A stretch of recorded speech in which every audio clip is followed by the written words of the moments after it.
इस समय मऊरानीपुर क्षेत्र में गांव हो या शहर हर जगह क्रिकेट प्रतियोगिताओं का आयोजन किया जा रहा है।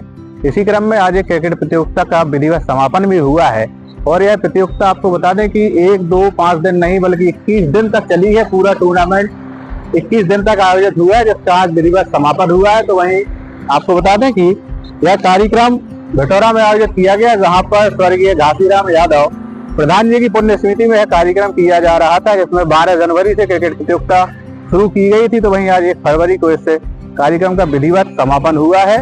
समापनकर्ता के रूप में आज कार्यक्रम में मुख्य अतिथि एवं समापनकर्ता डॉक्टर चंद्रपाल सिंह यादव पूर्व सांसद एवं किरोको अध्यक्ष रहे हैं। इस दौरान कार्यक्रम में कई विशिष्ट गणमान्य नागरिक भी मौजूद रहे। इसके साथ ही कई ग्राम प्रधान एवं जिला पंचायत के संभावित कई प्रत्याशी इस दौरान कार्यक्रम में मौजूद रहे। तो वहीं आज का मैच बरुआ सागर और निवाड़ी के बीच खेला गया था, जिसमें बरुआ सागर की टीम ने लास्ट में सिक्सर मारते हुए इस मैच को जीत लिया और ट्रॉफी पर अपना कब्जा कर लिया। तो वहीं खिलाड़ियों को पूर्व सांसद एवं किरोको अध्यक्ष चंद्रपाल सिंह यादव के द्वारा शील्ड दी गई, साथ ही उनका उत्साहवर्धन किया गया। तो ये बता दें कि इस कार्यक्रम के संरक्षक पूर्व जिला पंचायत सदस्य अनिल प्रताप सिंह यादव भटौरा है। तो वहीं कार्यक्रम के आयोजक आनंद भैया भटौरा, जो कि वर्तमान में जिला पंचायत सदस्य वार्ड नंबर 13 सतरा से अपनी तैयारी कर रहे हैं। तो वहीं आज कार्यक्रम को देखने के लिए बड़ी संख्या में दर्शक भटौरा में पहुंचे, जहां पर इस कार्यक्रम का दर्शकों ने मनोरंजन करते हुए आनंद लिया। इसके साथ ही कार्यक्रम का विधिवत समापन डॉक्टर चंद्रपाल सिंह यादव के द्वारा किया गया। साथ ही क्या कहा गया इस पूरे मैच के दौरान डॉक्टर चंद्रपाल सिंह यादव के द्वारा, तो अभी आप सुनिएगा। घासीराम जी जो हम लोगों के बीच में नहीं है, आप जानते हो गांव के प्रधान भी रहे हैं और इस क्षेत्र से उन्होंने लोगों से जिस तरीके से जुड़ाव रहा है, बहुत ही लोकप्रिय इस क्षेत्र के नेता रहे हैं। हम सबसे पहले उनको आज के मौके पर श्रद्धांजलि अर्पित करते हैं, क्योंकि आज हम याद कर रहे हैं उनको ये टूर्नामेंट का आयोजन करके।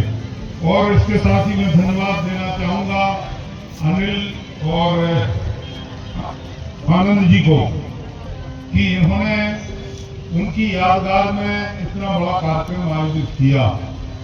क्योंकि जब कार्यक्रम आयोजित होता है तो निश्चित रूप से लोग याद करते हैं। आज स्वर्गीय घासीराम जी को हम सब लोग याद कर रहे हैं। हम लोगों से कितने नजदीकी भाई मत संबंध हमेशा रहे हैं। उन्होंने जिस तरीके से हर प्रकार से चुनाव में अकेले नहीं, हर प्रकार से पारिवारिक रूप से जिस तरीके से उन्होंने हमें साथ दिया, सहयोग किया, मदद की, निश्चित रूप से हम नहीं हैं लेकिन उनके आभारी हैं।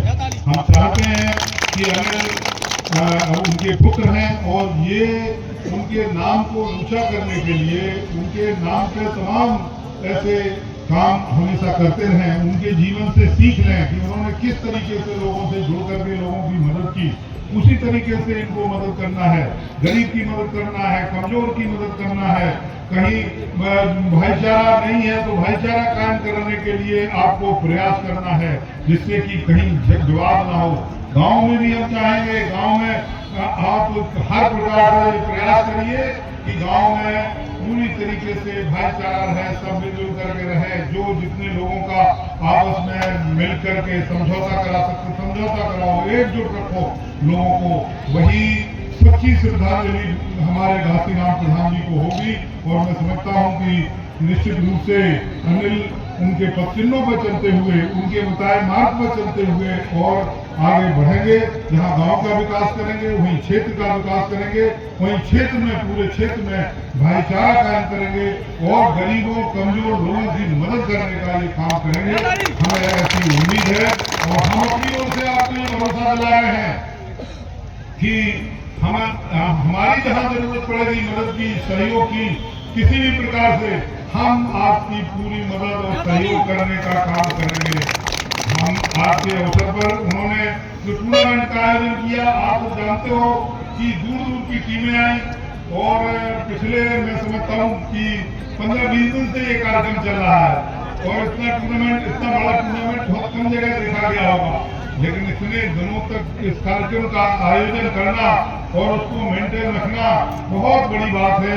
इसके लिए मैं अनिल को हृदय से धन्यवाद देता हूँ और उनसे यही अपेक्षा करता हूँ कि आने वाले समय में भी वो इसी तरीके का टूर्नामेंट या कुछ भी प्रधान जी की यादगार में आयोजित करते हैं, जिससे कि प्रतिवर्ष लोग आकर के जहां उन्हें श्रद्धांजलि देते रहे वहीं उनकी याद करते हैं। हमें ऐसा हमारा भारत ने कोई मदद नहीं की। ये काम सरकार का होता है कि सरकार को मदद करनी चाहिए, लेकिन सरकार ने मदद नहीं की। आपको याद होगा एक बार 2014 में हम जब पार्लियामेंट का चुनाव लड़ रहे थे, उत्तर प्रदेश में अखिलेश यादव की सरकार थी, हम लोगों ने जो है ओले पड़ गए तो हम लोगों ने सारे लोगों को, जितने लोगों को नुकसान हुआ नहीं हुआ, सब लोगों को मुआवजा दिलाने का काम किया था और यहाँ के तमाम किसानों को बहुत पैसा मिला था। तो जिस तरह की हमदर्दी सरकार में होनी चाहिए, हमारा ये मानना है कि यहाँ ज्यादातर लोग आए हैं किसान ही हैं, इसलिए हम किसान की बात कर रहे हैं। इसलिए हम चाहते हैं किसान की आवाज को बुलंद करने के लिए आप सब लोगों को एकजुट होना है, क्योंकि किसान गरीब है और गरीब की ताकत बहुत बड़ी ताकत है। हम आपको बता दें, गरीब की ताकत के सामने कोई जो है टिक नहीं सकता, लेकिन क्या है उस ताकत को लोग बांटने का प्रयास करते हैं। पहले धर्म के नाम पे बांट देंगे, फिर जाति के नाम पे बांट देंगे, फिर पैसे वाले और बिना पैसे कम पैसे वालों के बीच में बांट देंगे कि ये तो बहुत गरीब है, ये हमारे साथ कैसा खड़ा होगा। भाई आप कहे के लिए हो, गरीब है तो उसकी मदद करो, उसको अपने साथ चलाने का प्रयास करो। तो आज जो हमारी ताकत का बंटवारा किया जा रहा है, हम आपसे कहना चाहते हैं कि कोई भी हो जो मेहनत करने वाला है, हम जाति की बात नहीं करते, हम कहते हैं जो मेहनत करने वाला है, किसी भी जाति का हो, किसी भी धर्म का हो, जो मेहनत की कमाई खाता है, ऐसे लोग हिंदुस्तान में 90% लोग हैं, 10% लोग हैं जो हराम का खाते हैं, दलाली का खाते हैं। उन 10 लोगों के खिलाफ हम सारे लोगों को एकजुट होना है। अगर हम सब लोग एकजुट हो गए तो दलालों की सरकार खत्म हो जाएगी और मेहनत करने वालों की सरकार आएगी। सब लोगों की आपकी मेहनत का कोई आकलन कर पाएगा, आपकी मेहनत का आकलन करेगा, कितनी मेहनत करते हो, तुम्हें क्या मिलता है। जब ये सब बात आएगी तभी लोगों का भला होगा। आज भले ही कोई भड़का दे धर्म के नाम पर, भले ही जाति के नाम पर, फला जाति के लोग हैं, फला इस जाति के लोगों के खिलाफ जाना है, इस जाति के लोगों के पक्ष में जाना है, लेकिन गरीब गरीब होता है। इसलिए हमने हमेशा कहा है गरीबों की ताकत मजबूत करो, एकजुटता पैदा करो कि हम मेहनत करने वाले लोग हैं, हम मेहनत करने वाले लोग एक होंगे। इसलिए मैं आज के अवसर पर आप सब लोगों से भी ये आह्वान करता हूँ और इसलिए कह रहे हैं, लोग कहने लगते हैं, यहाँ बहुत से लोग होंगे जो कहने लगेंगे जब कभी कोई राजनीतिक बात आएगी, चुनाव आएगा, तो अरे हमें क्या करना, हमें तो भैया खेती करने, को हो जाए को जुट जाए, इससे कुछ काम होने वाला नहीं है। अब आपको सोचना पड़ेगा। हम आपसे कहना चाहते हैं कि भले ही आपका पैर खेत की मेड़ पर हो, लेकिन निगाह दिल्ली और लखनऊ की तरफ आपकी होनी चाहिए।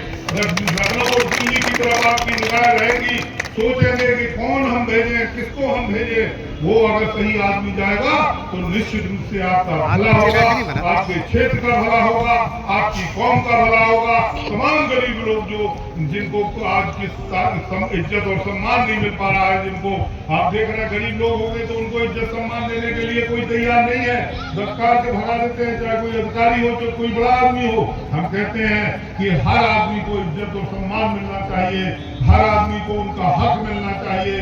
इसके लिए हमें लड़ाई लड़ना है, हमें संघर्ष करना है, तो संघर्ष करने के लिए हमें एकजुट होना है।